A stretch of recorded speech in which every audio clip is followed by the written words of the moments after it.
तो सोचिए जरा, एक योद्धा जिसके जैसा शायद कोई नहीं, अपने समय का सबसे बड़ा धनुर्धर और जंग के लिए पूरी तरह से तैयार।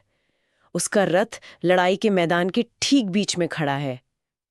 लेकिन जैसे वो सामने देखता है, उसका दिल बैठ जाता है, हाथ कांपने लगते हैं। क्यों? क्योंकि सामने सामने कोई दुश्मन नहीं है, उसके अपने लोग खड़े हैं। और बस यही वो एक पल है जो एक बहुत बड़ी एक महायुद्ध की कहानी को मन के अंदर चलने वाली एक गहरी बातचीत में बदल देता है। और ये एक ऐसी कश्मकश है जो सिर्फ उस एक योद्धा की नहीं है, बल्कि मुझे लगता है हम सब कभी न कभी अपनी जिंदगी में इसे महसूस करते हैं। हाँ, बिल्कुल। और आज हम इसी बहुत ही गहरी और दिल को छू लेने वाली बातचीत पर थोड़ी पड़ताल करने वाले हैं। ये बातचीत है अर्जुन और कृष्ण के बीच कुरुक्षेत्र के मैदान में। और हमारे पास जो किस्सा है वो इस बातचीत की एकदम शुरुआत है। वो पहला पल जब अर्जुन की सारी हिम्मत जवाब दे जाती है। और आज हमारी कोशिश भी यही समझने की है कि ये जो फर्ज और भावनाओं के बीच की लड़ाई है, ये असल में होती कैसी है। जब दिल कुछ और कहे और दिमाग कुछ और, तो इंसान अंदर से कैसा महसूस करता है। तो चलिए उस दृश्य में चलते हैं। अर्जुन अपने रथ पर हैं, उनके सारथी, उनके दोस्त कृष्ण उनके साथ हैं। और जैसा हमारे सोर्स में बताया गया है, अर्जुन की हालत बहुत खराब है। बहुत खराब। उनका गला सूख रहा है, शरीर में एक अजीब सी कंपकपी है और हाथ से उनका वो प्रसिद्ध गांडीव धनुष वो फिसला जा रहा है। और वो सामने खड़ी सेना को देख तो रहे हैं, पर उन्हें वहां सैनिक नहीं दिख रहे। नहीं, उन्हें रिश्ते नजर आ रहे हैं। सही बात है। ये मंजर ही इतना शक्तिशाली है। मतलब शंख बज चुके हैं, लड़ाई किसी भी पल शुरू हो सकती है। और कहानी का जो मुख्य नायक है, वो ठीक उसी वक्त हथियार डाल देता है। बिल्कुल, यहीं से तो असल कहानी शुरू होती है। एक बाहरी युद्ध से पहले एक अंदरूनी युद्ध। और फिर अर्जुन के मन की जो उथल पुथल है वो बाहर आ जाती है। वो कृष्ण से एक टूटी हुई आवाज में कहते हैं, कृष्ण देखो तो सही सामने कौन है। मेरे गुरु, मेरे ताऊ, मेरे भाई, मेरे दोस्त। इन शब्दों में जो दर्द है ना, उसे आप महसूस कर सकते हैं। वो ये नहीं कह रहे कि देखो दुश्मन की सेना खड़ी है। नहीं, वो रिश्ते गिना रहे हैं, गुरु, भाई, दोस्त। उनका पूरा ध्यान इस बात पर है कि जिनसे उन्हें लड़ना है वो पराये नहीं है, वो अपने हैं। और ये दर्द तब और गहरा हो जाता है जब वो आगे कहते हैं, जिनकी गोद में मैं खेला, जिनसे मैंने सब कुछ सीखा, आज उन्हीं कर बाण चलाना होगा। स्रोत बताता है कि ये कहते कहते उनका गला भर आता है। मतलब आप उस भावना की गहराई को समझिए। बिल्कुल, ये कोई बनावटी बात नहीं है। ये एक बहुत ही असली इंसानी भावना है।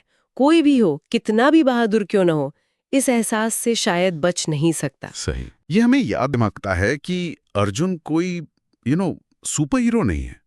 वो भी एक इंसान है जिसके दिल में रिश्ते हैं, यादें हैं और बहुत सारा प्यार है। और फिर वो सवाल उठने लगते हैं जो किसी को भी अंदर से तोड़ दें। वो पूछते हैं, मैं इन पर तीर कैसे चलाऊं? अगर मैं जीत भी गया तो किसके साथ उस जीत का जश्न मनाऊंगा? ऐसी जीत का क्या फायदा जिसके बाद सिर्फ लाशें और अकेलापन हो? ये बहुत ही अहम सवाल है। अर्जुन यहाँ भविष्य देख रहे हैं, पर उन्हें जीत में कोई खुशी या कामयाबी नजर नहीं आ रही। कुछ नहीं। उन्हें सिर्फ एक भयानक खालीपन दिख रहा है। वो कह रहे हैं कि जिन लोगों के लिए ये सब किया जा रहा है, अगर वही नहीं बचेंगे तो इस राजपाट का, इस धन दौलत का क्या मतलब रह जाएगा? तो क्या ये सिर्फ प्यार है या कुछ और भी है? मतलब वो सत्ता के लिए अपनों की जान की कीमत चुकाने को तैयार नहीं है। और यहीं पर हमारे सोर्स में एक बहुत महत्वपूर्ण शब्द आता है, मोह। मोह। हाँ, ये सिर्फ प्यार या लगाव नहीं है। यहाँ मोह का मतलब है एक ऐसा गहरा भावनात्मक जुड़ाव जो हमारी सोचने समझने की शक्ति पर, हमारे विवेक पर एक तरह से पर्दा डाल दे। अच्छा, जो हमें सही और गलत का फर्क भुला दे? बिल्कुल। ये वो स्थिति है जब हमारा फर्ज हमें उन लोगों के खिलाफ खड़ा कर देता है जिनसे हम जुड़े हुए हैं, और हमारा दिल कहता है नहीं, मैं ये नहीं कर सकता। ये तो आज की जिंदगी में भी होता है। सोचिए कोई मैनेजर है जिसे अपनी टीम के एक सदस्य को निकालना है जो उसका बहुत अच्छा दोस्त भी है। वो जानता है कि कंपनी के लिए ये जरूरी है, ये उसका फर्ज है, लेकिन उसका मोह, उसका वो दोस्ती का लगाव उसे रोक रहा है। बिल्कुल सही मिसाल है।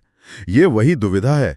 अर्जुन का मोह, उनका ये गहरा लगाव उनके विवेक पर हावी हो गया है और उन्हें उनके क्षत्रिय धर्म से, यानी उनके कर्तव्य से भटका रहा है। तो एक तरफ अर्जुन हैं जो भावनाओं के समंदर में पूरी तरह डूब चुके हैं, बिखरे हुए हैं, और दूसरी तरफ कृष्ण। और जो बात मुझे सबसे ज्यादा हैरान करती है वो ये है कि कृष्ण ये सब देखकर भी एकदम शांत रहते हैं। ये इतना बड़ा विरोधाभास क्यों? कृष्ण की ये शांति ही इस पूरी बातचीत की नींव है। आप सोचिए, अगर वो भी अर्जुन की तरह परेशान हो जाते तो उन्हें कौन संभालता। सही बात है। वो अर्जुन की भावनाओं को समझ रहे हैं, लेकिन उन भावनाओं में बह नहीं रहे। वो एक बाहरी, एक स्थिर नजरिया दे रहे हैं जिसकी अर्जुन को उस पल में सबसे ज्यादा जरूरत है। पर उनका तरीका थोड़ा, मैं कहूंगी, कठोर है। वो अर्जुन की भावनाओं का जवाब बहुत सीधे तरीके से देते हैं। वो कहते हैं, अर्जुन, ये कायरता तुम्हारे मन में कहाँ से आ गई? हाँ, वो कोई दिलासा नहीं देते, कोई हमदर्दी नहीं जताते, सीधा एक तीखा सवाल। ऐसा क्यों? इसे आप एक तरह की मनोवैज्ञानिक शॉक थेरेपी कह सकते हैं। कृष्ण जानते हैं कि इस समय अगर उन्होंने हमदर्दी दिखाई तो वो अर्जुन की कमजोरी को और बढ़ावा देंगे। अच्छा। अर्जुन भावनाओं के एक ऐसे चक्र में फंस गए हैं जहां से उन्हें बाहर निकालने के लिए एक झटके की जरूरत है। उन्हें ये याद दिलाने की जरूरत है कि वो यहाँ क्यों हैं, और इसीलिए कर्तव्य शब्द का इस्तेमाल यहाँ बहुत मायने रखता है। हाँ, और फिर वो अर्जुन की समस्या की जड़ पर चोट करते हैं। वो कहते हैं, तुम जो महसूस कर रहे हो वो सिर्फ रिश्तों का मोह है। मतलब वो सीधे सीधे अर्जुन की भावना को एक नाम दे रहे हैं। बिल्कुल, उसे एक बीमारी की तरह पहचान रहे हैं।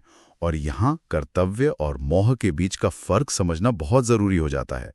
कृष्ण का मकसद अर्जुन को पत्थर दिल बनाना नहीं है। वो ये नहीं कह रहे हैं कि तुम्हारे रिश्ते झूठे हैं या तुम्हारी भावनाओं की कोई कीमत नहीं है। वो कह रहे हैं कि इस खास पल में इन निजी भावनाओं को एक बड़े सिद्धांत, एक बड़े धर्म के नीचे रखना होगा। तो कृष्ण एक तरह से अर्जुन का नजरिया बदलने की कोशिश कर रहे हैं। हाँ, वो कह रहे हैं कि तुम इस लड़ाई को अपनी निजी लड़ाई, मतलब पर्सनल लड़ाई समझ रहे हो, जबकि ये सिद्धांतों की लड़ाई है, न्याय की लड़ाई है। बिल्कुल। वो अर्जुन को एक बड़ा कैनवास दिखा रहे हैं। इसे ऐसे समझिए जैसे आप किसी चीज को बहुत पास से देखें तो आपको बस धब्बे दिखते हैं, लेकिन जैसे ही आप पीछे हटते हैं आपको पूरी तस्वीर साफ नजर आने लगती है। कृष्ण अर्जुन को वही करने के लिए कह रहे हैं, जूम आउट करो। अच्छा, जूम आउट करो। अपनी निजी पीड़ा के क्लोजअप शॉट से बाहर निकलो और पूरी स्थिति के वाइड एंगल शॉट को देखो। एग्जैक्टली। वो कह रहे हैं कि तुम्हारा फर्ज सिर्फ इन रिश्तेदारों के प्रति नहीं है, तुम्हारा फर्ज उस समाज और उस न्याय के प्रति है जिसके साथ अन्याय हुआ है। और उस बड़े फर्ज के सामने इस निजी मोह को आड़े नहीं आने देना चाहिए। जैसे एक डॉक्टर को अपने ही किसी रिश्तेदार का ऑपरेशन करना पड़े। हाँ, सही मिसाल है। उसका मोह कहेगा कि मेरे हाथ कांप रहे हैं, लेकिन उसका धर्म एक डॉक्टर के तौर पे उसका कर्तव्य कहता है कि मुझे इस जान को बचाना है। कृष्ण की ये सलाह सुनने में तो बहुत तर्कसंगत और दमदार लगती है, लेकिन क्या ये व्यावहारिक भी है? किसी इंसान के लिए अपनी भावनाओं को इस तरह एक झटके में बंद कर देना क्या मुमकिन है? और यही बातचीत को इतना सच्चा बनाता है, क्योंकि अर्जुन आपकी और मेरी तरह ही सोचते हैं। हाँ। अगर वो कृष्ण की बात सुनकर तुरंत लड़ने के लिए तैयार हो जाते तो ये किसी फिल्म की कहानी लगती, लेकिन सोर्स बताता है कि ऐसा नहीं होता। उनका मन नहीं बदलता। हाँ, वो दुखी होकर जवाब देते हैं, शायद तुम ठीक कह रहे हो कृष्ण, पर मेरा मन उलझ गया है। मैं खड़ा भी नहीं हो पा रहा हूं, मैं ये युद्ध नहीं कर सकता। वो एक तरह से अपनी लाचारी बता रहे हैं। वो कह रहे हैं, मैं तुम्हारी बात समझ तो रहा हूं, लेकिन उसे महसूस नहीं कर पा रहा, मैं उस पर अमल करने की हिम्मत नहीं जुटा पा रहा। ये तो दिल और दिमाग के बीच की लड़ाई है। बिल्कुल, वो क्लासिक लड़ाई। दिमाग जानता है कि सही क्या है, पर दिल मानने को राजी नहीं है। और वो अपनी इस कमजोरी की वजह भी साफ साफ बताते हैं। वो कहते हैं, अपनों को चोट पहुंचाने का ख्याल ही मुझे अंदर से कमजोर बना रहा है। इससे पता चलता है कि उनकी लड़ाई सामने खड़ी सेना से तो है ही नहीं। वो पूरी तरह से अपने ही मन के अंदर चल रही है। और यहाँ ये समझना जरूरी है कि अर्जुन डरपोक नहीं है। वो युद्ध से, मौत से या दर्द से नहीं डर रहे। नहीं, वो अपनों से युद्ध करने के पाप और उसके बाद होने वाले दुख से डर रहे हैं। उनका पूरा वजूद इस ख्याल के खिलाफ एक तरह से बगावत कर रहा है। तो ये बातचीत एक ऐसे मोड़ पर है जहां एक पक्ष तर्क दे रहा है और दूसरा पक्ष अपनी भावनाओं की दुनिया से बाहर ही नहीं आ पा रहा। एक डेडलॉक है। बिल्कुल। और हमारे सोर्स की जो आखिरी लाइन है वो इस पूरी स्थिति का निचोड़ है।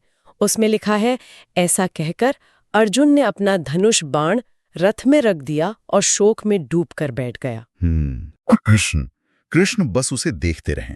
वो चुपचाप उसके पास खड़े रहते हैं। इस खड़े रहने का क्या मतलब है? ये बहुत शक्तिशाली बात लगती है। इसका मतलब बहुत गहरा है। कृष्ण हार नहीं मानते, वो अर्जुन पर अपना फैसला थोपते नहीं हैं, नहीं उसे उसकी हालत पर छोड़कर चले जाते हैं। वो खड़े रहते हैं। यह उनकी दोस्ती, उनके धैर्य और उनकी भूमिका को दिखाता है।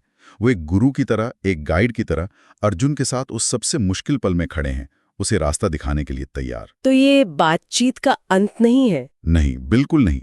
ये तो एक बहुत गहरी और लंबी चर्चा की शुरुआत है। यह अंश हमें उस महान उपदेश की दहलीज पर लाकर खड़ा कर देता है जिसे हम भगवत गीता के नाम से जानते हैं। तो आज की इस गहरी पड़ताल में हमने फर्ज यानी कर्तव्य और भावनात्मक लगाव यानी मोह, इनके बीच के उस जबरदस्त संघर्ष को देखा। हाँ, जैसा कि अर्जुन और कृष्ण की इस शुरुआती बातचीत में सामने आता है। हमने अर्जुन के उस असली इंसानी दर्द को समझने की कोशिश की जो किसी को भी महसूस हो सकता है। हाँ, जब भी उसे अपनों के खिलाफ कोई मुश्किल फैसला लेना पड़े। और हमने कृष्ण के शुरुआती उपदेश को भी समझा, जो अर्जुन को उनकी निजी भावनाओं के छोटे दायरे से निकालकर एक बड़े नजरिए की ओर ले जाने की कोशिश है। और ये किस्सा अर्जुन को एक अनसुलझी दुविधा में छोड़ देता है। उनका मन अभी भी युद्ध के लिए तैयार नहीं है, और यही बात हमें सोचने पर मजबूर करती है। हाँ, ये हमें ये सोचने पर मजबूर करती है कि जब हमारी अपनी जिंदगी में हमारी भावनाएं हमारे फर्ज या हमारे उसूलों से टकराती हैं, तो हम सही चुनाव करने की हिम्मत और समझ कहाँ से लाते हैं? और किसी मुश्किल फैसले के लिए खुद को सिर्फ दिमागी तौर पर नहीं, बल्कि दिली तौर पर भी पूरी तरह से तैयार करने के लिए असल में क्या करना पड़ता है।